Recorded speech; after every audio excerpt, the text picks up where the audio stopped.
அன்பு நேயர்களே, என்னதான் நகர வாழ்க்கையாக இருந்தாலும்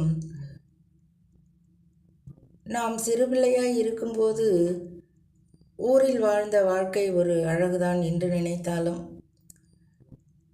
காலையில் எழுந்தவுடன் பசுஞ்சாணத்தால் அடுப்பை மெழுகி அதன் பின்னரே காப்பி போடுவார்கள்.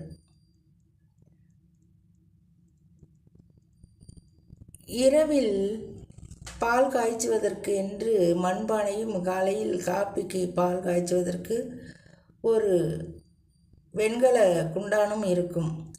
அதற்கு ஒரு கரண்டி உண்டு. அந்த கரண்டியோ பால் காய்ச்சி காய்ச்சி பாதியாகி இருக்கும்.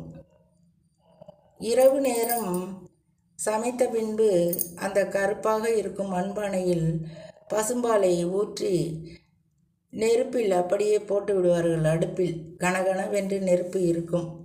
அதிலேயே அது நன்கு சுண்ட காய்ந்து ஏடு படிந்துவிடும். பின்பு அதை உறை ஊற்றுவார்கள்.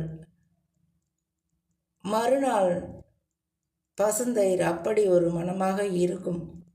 ஏனென்றால் மண்பானை அல்லவா, அதனால் அப்படி ஒரு சுவையும் மனமும். அடியேனும் பழையதை மறக்காமல் அடுப்பு சமையல் உண்டு இன்றும்.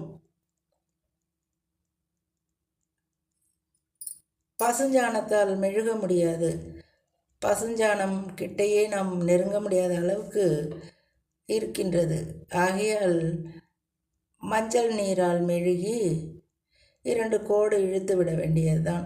சமயம் கிடைக்கும்போது அடுப்பு சமையல் தான் அன்பு நேயர்களே.